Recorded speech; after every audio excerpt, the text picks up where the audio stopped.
وہ دیو پیکر درندہ غصے سے چنگھاڑتا ہوا ہماری طرف لپکا۔ اس نے ایک چیخ ماری اور میرا ہاتھ پکڑ کر پلٹ کر بھاگنے کی کوشش کی، لیکن اس کی یہ بات مجھے پسند نہ آئی اور میں اس خونخوار جانور سے جنگ کرنے کے لیے تیار ہو گیا۔ جانور وزنی ڈیل ڈول کی وجہ سے زیادہ تیز نہیں دوڑ سکتا تھا، پھر بھی وہ طوفانی رفتار سے ہم دونوں کی طرف آ رہا تھا۔ اس نے خوفزدہ انداز میں ایک اور چیخ ماری اور اچھل کر ایک چٹان پر چڑھ گئی۔ اس دوران جانور میرے قریب آ چکا تھا۔ اس نے دونوں پاؤں زمین پر مارے اور پھر گردن جھکا کر اپنے نوکیدار سینگوں سے مجھ پر حملہ کر دیا۔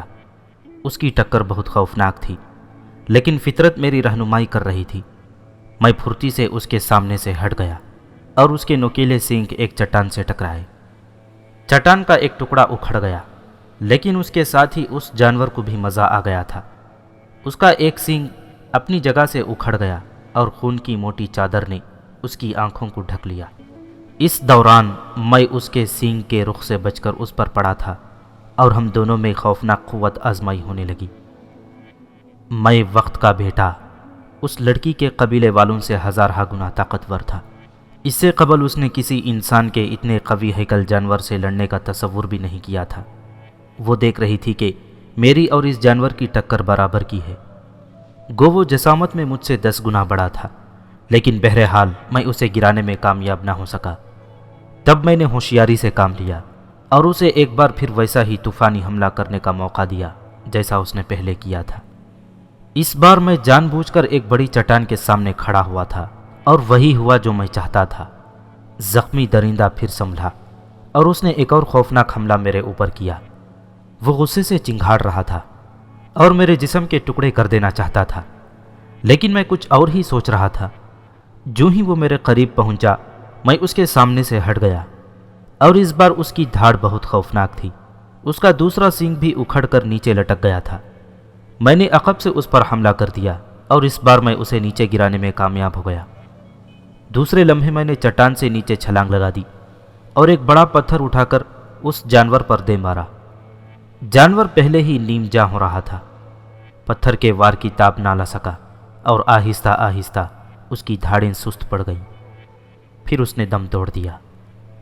اس نے خوشی کی ایک چیخ ماری اور دوڑ کر مجھ سے لپٹ گئی۔ اس کا جسم جیسے میرے جسم میں پیوست ہو گیا اور میں اپنے جسم میں لطیف حرارت محسوس کرنے لگا۔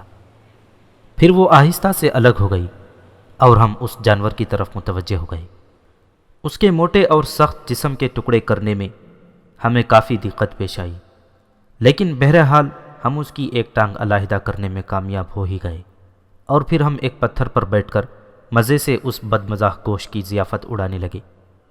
اس کے چھوٹے چھوٹے دانت گوشت ادھیڑنے میں بڑی مہارت رکھتے تھے۔ جانور کی ایک ٹانگ ہی ہمارے لیے کافی رہی۔ روشنی کم ہو گئی تھی اور تاریکی پھیلتی جا رہی تھی۔ ہم اپنے لیے پناہ گاہ تلاش کرنے لگے اور اس کے لیے زیادہ تگ و دو نہ کرنی پڑی۔ ایک سایہ دار چٹان کے نیچے ہم نے رات گزارنے کا پروگرام بنایا۔ وہ وہاں کی زمین کو چھوٹے چھوٹے پتھروں سے صاف کرنے لگی اور میں تعجب سے اسے دیکھتا رہا۔ اس سے قبل مجھے کسی جگہ کے صاف کرنے کا خیال نہ آیا تھا، حالانکہ رات کو سوتے وقت چبھنے والے پتھر تکلیف دہ ہوتے تھے۔ اس نے وہ جگہ صاف کر لی اور جگہ صاف کرتے ہوئے میں اس کے خوبصورت جسم کو دیکھتا رہا۔ گو اس کے اور میرے جسم میں تھوڑی سی تبدیلی تھی، لیکن نہ جانے مجھے اس کا جسم اس قدر پرکشش کیوں معلوم ہو رہا تھا۔ ہم کھردری اور سنگلاخ زمین پر لیٹ گئے۔ تاریکی پھیل گئی تھی اور اب اس کا چہرہ بھی صاف نظر نہیں آ رہا تھا۔ میں سو جانے کے لیے کوشاں تھا اور وہ بھی یہی کوشش کر رہی تھی، اور پھر ہماری آنکھوں میں غنودگی تیرنے لگی۔ اس کی گہری گہری سانسیں میرے کانوں میں گونج رہی تھیں۔ اس کے جسم سے بھینی بھینی خوشبو اٹھ رہی تھی جو مجھے بہت پسند آئی تھی۔ میں نے اس کی طرف رخ کر لیا اور پھر مجھے نیند آ گئی۔ رات گزرتی رہی، لیکن ابھی صبح نہیں ہوئی تھی کہ میری آنکھ کھل گئی۔ کسی جانور کی چنگھاڑ سے میں جاگ گیا تھا، اور جاگنے کے بعد مجھے احساس ہوا کہ وہ میرے جسم سے لپٹی بے خبر سو رہی تھی اور اس کی سانس میری سانسوں سے ٹکرا رہے تھے۔ اس کے سانسوں میں ایک دل فریب مہک تھی جس سے میں پوری طرح بیدار ہو گیا۔ میں اس کے نرم و لطیف جسم کا لمس بہت بھلا محسوس کر رہا تھا۔ میں اس کے سانس کی خوشبو کو اور قریب لانے کے لیے اس کی طرف جھک گیا اور وہ بھی جاگ گئی۔ اس کے سانس گرم ہو گئے تھے اور ایک لطیف آنچ ان سے اٹھ رہی تھی۔ اس کی سیاہ آنکھوں میں ایک عجیب سی کیفیت دڑ رہی تھی۔ کوئی خوفناک جانور ہمارے نزدیک ہی چنگھاڑ رہا تھا، لیکن ہمیں کسی بات کی پرواہ نہیں تھی، خواہ وہ ہمارے چیتھڑے ہی کیوں نہ اڑا دیتا۔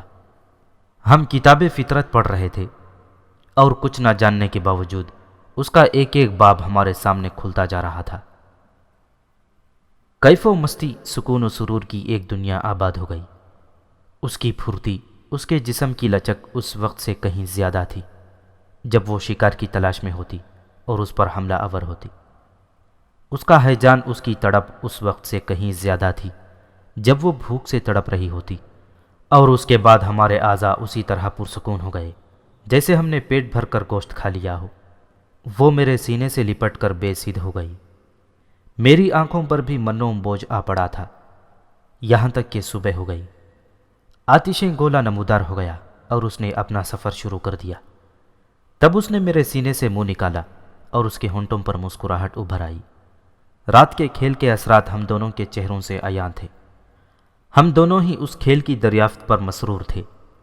غذا کا معقول بندوبست تھا، چنانچہ ہم اپنے قوی ہیکل شکار کے نزدیک پہنچ گئے جس نے ہمارے بہت سے دنوں کو ہم پر آسان کر دیا تھا۔ ہم نے جانور کا گوشت حاصل کیا، سیر ہو کر کھایا، اور پھر ایک دوسرے کا ہاتھ پکڑے ہوئے پہاڑوں میں قلانچے بھرنے لگے۔ ہم بہت خوش تھے، مسرت ہمارے چہروں سے عیاں تھی۔ وہ پستیوں کے اس علاقے سے بخوبی واقف تھی اور اطمینان سے ایک مخصوص سمت جا رہی تھی۔ میں صرف اس کا ساتھ دے رہا تھا۔ تب وہ مجھے لیے ہوئے ایک نیلے پانی کی جھیل کے قریب پہنچ گئی۔ جھیل کے چاروں طرف سرسبز درخت ایستادہ تھے اور ان درختوں کے درمیان وہ جھیل بے حد حسین نظر آ رہی تھی۔ جھیل میں کنول کھلے ہوئے تھے۔ اس نے محبت بھری نگاہوں سے میری طرف دیکھا اور جھیل میں چھلانگ لگا دی۔ جھیل کے شفاف پانی میں وہ مچھلی کی طرح تیر رہی تھی، کبھی غوطہ لگاتی اور کبھی سطح پر آ جاتی۔ پھر ایک بار کنارے پر آ کر اس نے عجیب سی نظروں سے مجھے دیکھا۔ اسے حیرت تھی کہ میں اس دلچسپ کھیل سے دور کیوں ہوں، اور میں اس سے دور نہ رہ سکا۔ میں بھی پانی میں کود گیا اور نہ جانے کب تک ہم جھیل میں کلیلیں کرتے رہے۔ دنیا بہت مختصر تھی، ہمیں دیکھنے والا کوئی نہ تھا۔ پھر جب ہم نہاتے نہاتے تھک گئے تو وہ میرا ہاتھ پکڑے ہوئے کنارے کی طرف چل پڑی۔ میں بدستور اس کا ساتھ دے رہا تھا اور کائنات ہمارے ملاقات پر خوش تھی۔ اس جسمانی مشقت سے ہمیں پھر بھوک لگنے لگتی تھی، لیکن ہم نے نئے شکار کی تلاش کے بجائے اپنے ٹھکانے کی طرف لوٹنا مناسب سمجھا اور تیزی سے واپسی کا سفر شروع کر دیا۔ اب ہم دونوں ایک دوسرے کی ضرورت سمجھنے لگے۔ گو ابھی اشارے ایجاد نہ ہوئے تھے، لیکن آنکھیں دل کی ترجمان تھیں۔ آنکھوں کے تاثر سے ہم ایک دوسرے کا مقصد سمجھ لیتے تھے۔ طویل فاصلہ طے کر کے ہم اپنے ٹھکانے پر پہنچ گئے، لیکن ہمارے ٹھکانے پر زبردست ہنگامہ برپا تھا۔ فضاؤں میں پرواز کرنے والے لمبی گردن کے بدستور پرندے ہمارے شکار کو مال غنیمت سمجھ کر اس پر حملہ آور ہو گئے تھے، لیکن پھر آپس میں نا اتفاقی ہو گئی تھی اور وہ ایک دوسرے سے لڑ جھگڑ کر شکار کا زیادہ سے زیادہ گوشت حاصل کرنے کے لیے کوشاں تھے۔ ہمیں دیکھ کر وہ خوفزدہ ہو گئے اور اپنی جنگ بھول گئے، لیکن انہوں نے شکار کے گوشت کو جگہ جگہ سے نوچ ڈالا تھا۔ اس نے چھوٹے پتھر اٹھا کر ان کی طرف اچھالے اور وہ بھرا مار کر فضا میں بلند ہو گئے۔ تب ہم نے اپنے شکار سے گوشت حاصل کیا اور اسے کھانے لگے، لیکن اب اس گوشت کا مزہ خراب ہو گیا تھا۔ ہمیں وہ زیادہ پسند نہیں آیا، لیکن مجبوری تھی، اس وقت اسی پر گزارا کرنا تھا۔ چنانچہ ہم نے حسب ضرورت گوشت حاصل کر کے کھایا اور پھر آرام کرنے لیٹ گئے۔ حسب معمول تاریکی ابھر آئی۔ میں نے اس کی طرف دیکھا، وہ بھی میرے نزدیک لیٹی مجھے دیکھ رہی تھی۔ میں اس کی طرف کھسکا اور وہ جیسے میرے اشارے کی منتظر تھی، اور پھر رات کی سرگوشیاں بڑھ گئیں۔ ان سرگوشیوں میں ہماری لذت آمیز سسکیاں بھی شامل تھیں، اور پھر سانسوں کی بازگشت بڑھنے لگی اور ہم اس جانور کی طرح ساخت ہو گئے جس کے سینگ ٹوٹ چکے تھے۔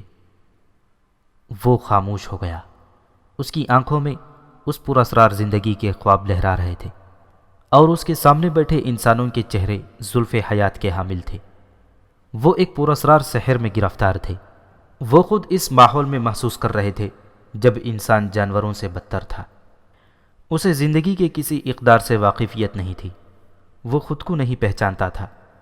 اس بے باک نوجوان کی آواز میں ایسا سحر تھا کہ اس سحر سے نکلنے کو جی نہیں چاہتا تھا، اور جب اس کی خاموشی سے یہ سحر ٹوٹا تو وہ جاگ پڑے۔ پروفیسر قادر نے اپنی بچیوں کی طرف دیکھا اور فرزانہ اور فروزہ گھبرا کر ایک دوسرے کی شکل دیکھنے لگے۔ پھر ان کے چہروں پر شفق پھوٹ آئی، ان کی نگاہیں شرم سے جھک گئیں اور ان کی پیشانی پر پسینے کے قطرات ابھر آئے۔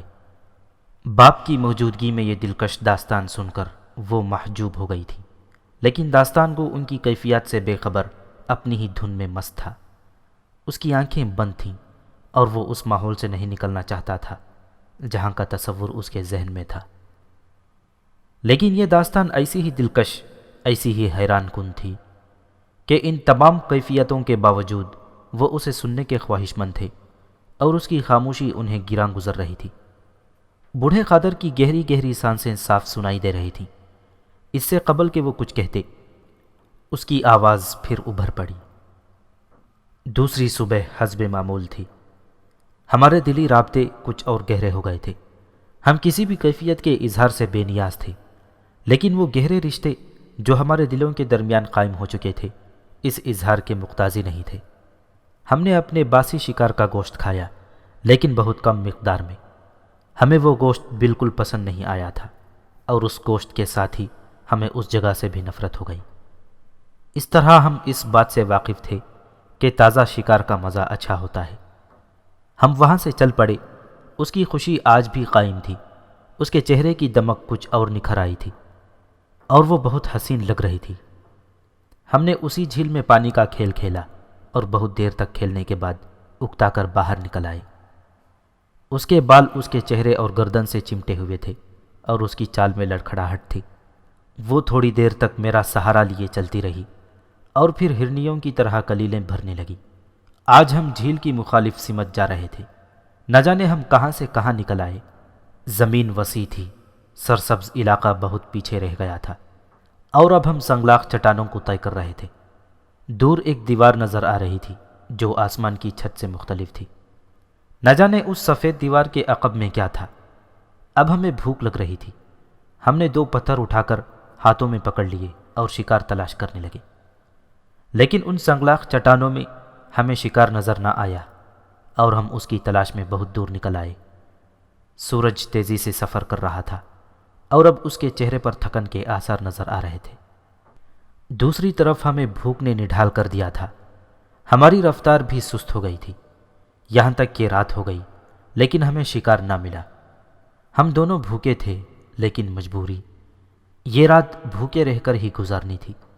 اس رات کو ہمیں مناسب جگہ بھی نہ مل سکی، اس لیے ہم نے کھلے آسمان کے نیچے ہی رات گزاری۔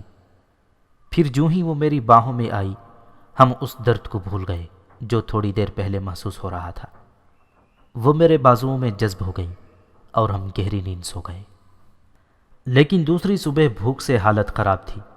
ہم نے سفر شروع کر دیا، لیکن یہ سفر بہت سست رفتار تھا۔ ہمارے قدم بھوک سے ڈگمگا رہے تھے، اور ہم شکار کی تلاش میں چاروں طرف نگاہیں دوڑا رہے تھے۔ اس سنگلاخ علاقے سے گزر کر ہم پھر ایسے علاقے میں نکل آئے جہاں سرسبز گھاس اگی ہوئی تھی۔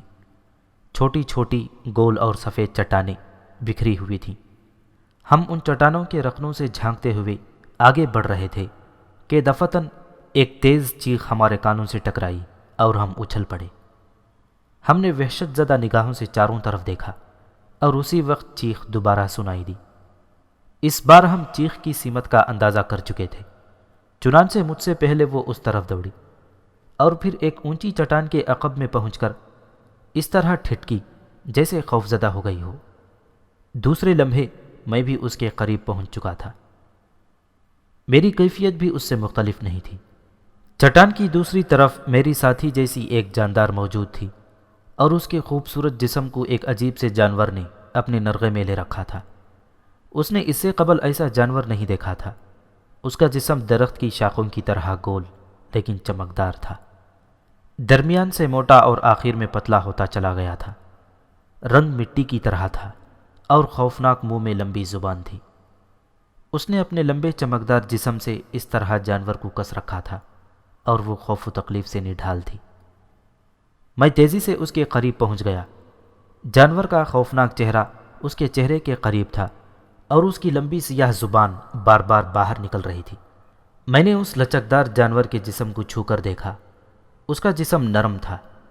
تب میرے ذہن میں ایک خیال آیا، اس کا گوشت بھی مزیدار ہوگا، لیکن اسے کیسے حاصل کیا جائے؟ دوسری طرف مجھے اپنی ساتھی جیسی ایک اور جانور کو دیکھ کر بھی حیرت ہو رہی تھی۔ میں نے جانور کے پورے جسم کو دیکھا اور پھر میری سمجھ میں ایک ترکیب آ ہی گئی۔ جانور کا چہرہ لڑکی کے چہرے کے نزدیک تھا۔ اس کا پورا جسم لڑکی کے جسم سے لپٹا ہوا تھا۔ بظاہر اس کے جسم پر ایسی کوئی چیز نظر نہیں آ رہی تھی جو مجھے نقصان پہنچا سکتی۔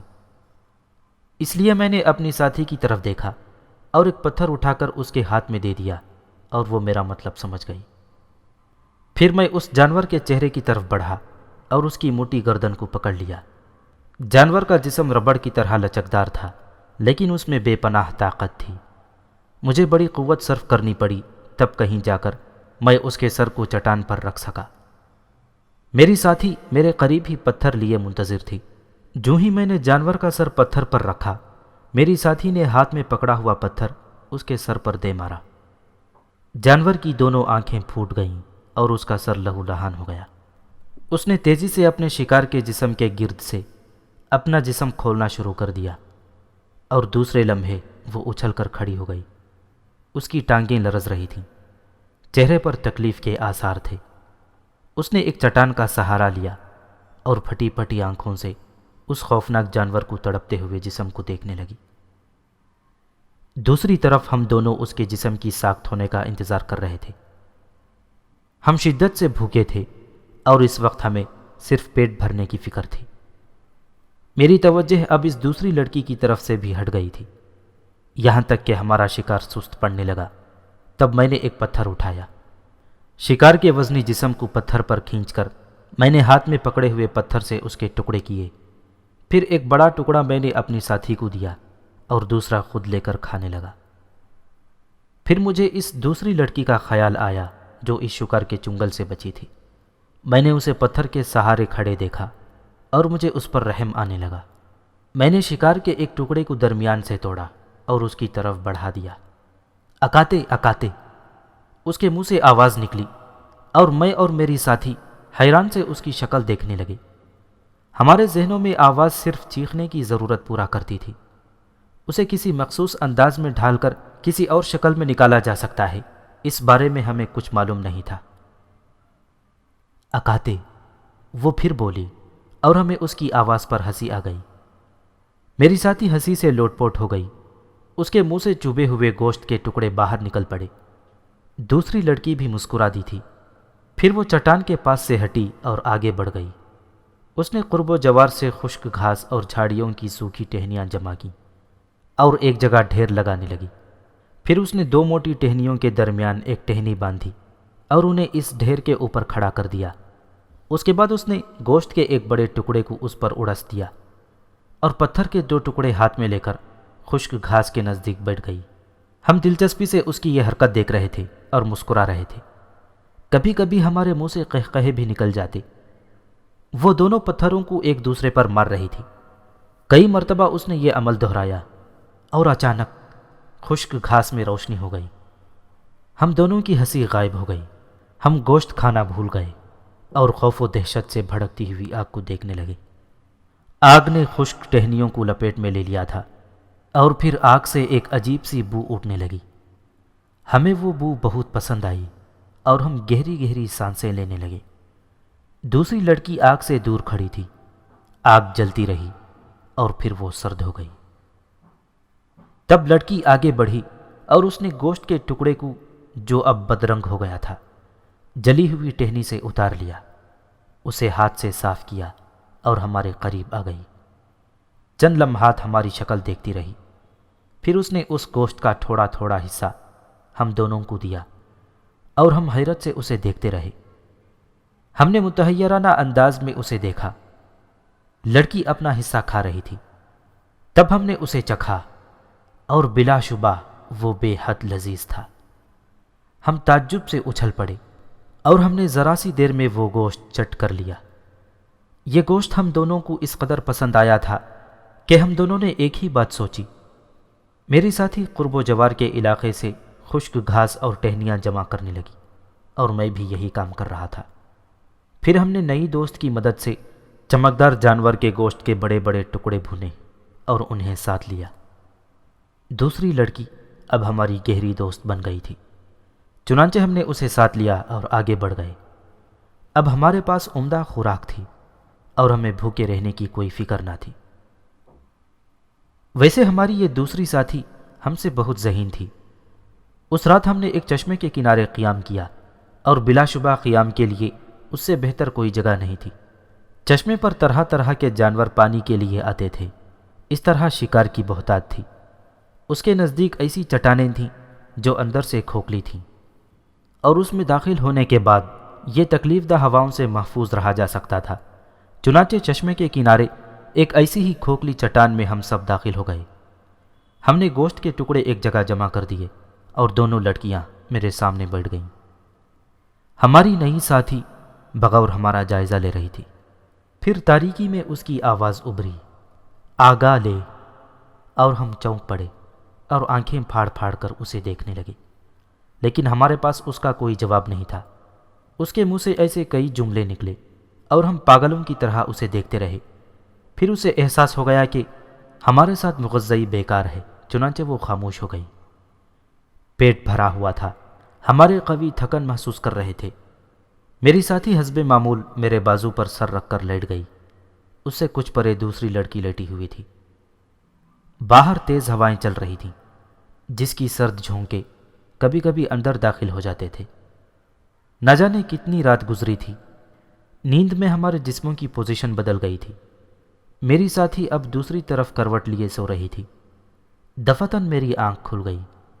میں نے اپنے جسم پر کوئی چیز رینگتی محسوس کی۔ میں چونک پڑا۔ میں نے اس رینگتی ہوئی چیز کو اپنے ہاتھ سے پکڑ لیا۔ وہ بھی ایک ہاتھ ہی تھا، لیکن میری ساتھی لڑکی دوسری طرف کروٹ بدلے سو رہی تھی۔ اس سے قبل کہ میں اس ہاتھ کے بارے میں جان سکوں، اچانک میرے اوپر ایک نرم بوجھ آ پڑا۔ میں اگر چاہتا تھا تو اس بوجھ کو اٹھا کر دور پھینک سکتا تھا، لیکن میرے ہاتھوں نے وہ جانے پہچانے نقوش ٹٹول لیے جو مجھے پسند تھے۔ یہ دوسری لڑکی پہلی لڑکی سے بھی زیادہ خوبصورت اور دلکش تھی۔ پہلے میں نے اس کے بارے میں سوچا بھی نہیں تھا، لیکن اب میں اس کی اہمیت سے واقف ہو رہا تھا۔ میری ساتھی کی آنکھ کھل گئی۔ تاریکی میں وہ شاید صورتحال کا جائزہ نہیں لے پا رہی تھی، لیکن وہ بہت جلد حقیقت سے واقف ہو گئی، اور پھر میری ساتھی لڑکی نے اس کے بال پکڑ لیے تھے اور پوری قوت سے اسے کھینچ رہی تھی۔ دوسری لڑکی کی چیخوں سے غار گونج رہا تھا۔ میری ساتھی نے اس کے بال بدستور پکڑے ہوئے تھے۔ وہ بفری ہوئی شیرنی نظر آ رہی تھی اور اس دوسری لڑکی کو لاتوں اور گھونسوں سے مار رہی تھی۔ پھر اس نے زور سے اسے دھکا دیا اور وہ ایک طرف جا پڑی۔ میں خاموشی سے غار کے ایک حصے میں کھڑا اپنی ساتھی کی کارروائی دیکھ رہا تھا۔ رقابت کے اس جذبے کو میں اس وقت تک نہیں سمجھ سکتا تھا۔ دوسری لڑکی غار کی دیوار سے ٹکی ہانپ رہی تھی۔ دفتن اس کی غراہٹ گونجی اور پھر ایک تیز چیخ کے ساتھ وہ میری ساتھی لڑکی پر لپکی اور اس کی گردن دبوچ لی۔ میری ساتھی لڑکی بھی مدافعت کے لیے تیار تھی۔ وہ دونوں ایک دوسرے سے لپٹ گئے اور درندوں کی طرح لڑنے لگے۔ وہ ایک دوسرے کو کاٹ رہی تھی، بھنبوڑ رہی تھی، اپنے تیز ناخنوں کو استعمال کر رہی تھی، اور پھر غار میں ایک تیز چیخ گونجی، ایک دلدوز چیخ۔ یہ میری ساتھی لڑکی کی چیخ تھی، اور جنگ رک گئی۔ دوسری لڑکی کی تیز تیز سانسیں غار میں گونج رہی تھیں، اور میں بدستور بت کی طرح ساخت کھڑا تھا۔ میں نے ان کے معاملات میں دخل اندازی ضروری نہیں سمجھی تھی، اور پھر جب فاتح لڑکی لڑکھڑاتے قدموں سے میرے نزدیک پہنچی تو میں نے اسے وہ سب کچھ دے دیا جو وہ چاہتی تھی۔ میں نے اس کی فتح کا پورا اعتراف کیا۔ دن کی روشنی میں نے اپنی پہلی ساتھی کا حشر دیکھا۔ اس کا بھیجا پاش پاش ہو گیا تھا۔ دوسری لڑکی نے پوری قوت سے اس کا سر دیوار پر دے مارا تھا، اور یہی دیوار اس کی فتح کا باعث بنی تھی۔ لیکن مجھے اس کے ختم ہو جانے کا کوئی افسوس نہ تھا۔ افسوس یا رنج کی کوئی حس تھی ہی نہیں۔ چنانچہ اب دوسری لڑکی میری ساتھی بن گئی۔ گو اس کے جسم پر جگہ جگہ خراشیں تھیں جن سے ابھی تک خون رس رہا تھا۔ بہت سی جگہوں پر کاٹنے کے نیلے نیلے نشان پڑے ہوئے تھے، لیکن اسے کسی چیز کی پرواہ نہیں تھی۔ اسے میں مل گیا تھا۔ ہم نے رات کا تیار کیا ہوا گوشت کھایا، چشمے سے پانی پیا اور پھر اسی چشمے میں اتر گئے۔ ٹھنڈے پانی میں شاید لڑکی کے زخموں میں سوزش پیدا کر دی تھی، اس لیے وہ جلدی سے باہر نکل آئی اور اپنے بھیگے بالوں کو خشک کرنے لگی۔ پھر تھوڑی دیر تک وہ دھوپ میں بیٹھی رہی۔ اس کے بعد مجھے باہر چھوڑ کر اندر غار میں چلی گئی۔ اس نے پہلی لڑکی کی لاش گھسیٹ کر باہر نکالی اور اسے بے دردی سے کھینچتی ہوئی دور لے گئی۔ میں خاموشی سے اس کے اقدامات کا جائزہ لے رہا تھا۔ لڑکی کی لاش کو دور پھینکنے کے بعد وہ میرے پاس آ گئی اور میرے قریب بیٹھ گئی۔ وہ میرے تعاون پر مسرور تھی۔ مجھے اس کے چہرے پر بے پناہ مسرتیں بکھری نظر آ رہی تھیں۔ بلا شبہ وہ پہلی لڑکی سے زیادہ دلکش اور حسین تھی۔ پھر اس نے اپنی مخصوص زبان میں کہا، لا کا لا کا۔ اس کے بعد اس نے میرا ہاتھ پکڑ کر اپنے سینے پر رکھ دیا اور میں اس کی بات کا کچھ مفہوم سمجھا، لیکن اس نے جلدی سے میرا ہاتھ ہٹا دیا اور گردن ہلاتے ہوئے بولی، لا کا لا کا۔ اور اس کے ساتھ ہی اس نے میرا ہاتھ پکڑ کر دوبارہ اپنے سینے پر رکھ دیا۔ پھر میں اس کی بات سمجھنے کی کوشش کرنے لگا۔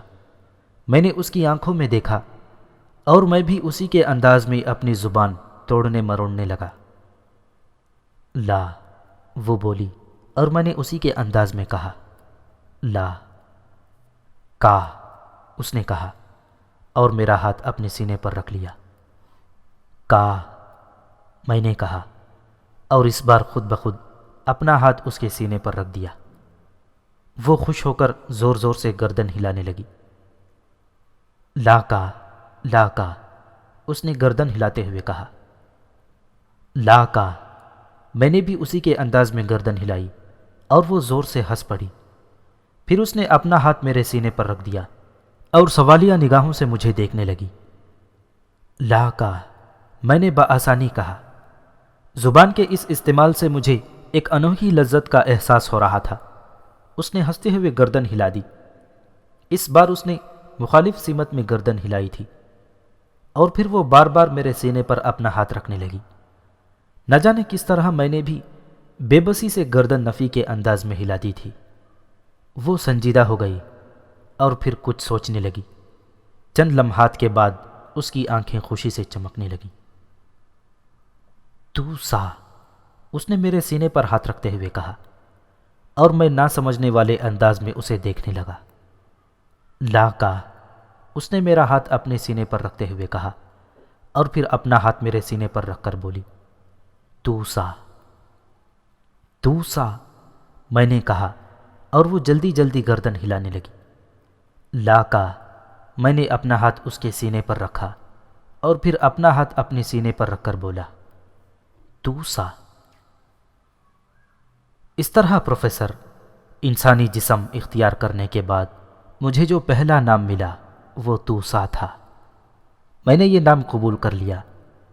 لاکا نے مجھے یہ نام دیا تھا اور لاکا کو میں بہت پسند کرتا تھا۔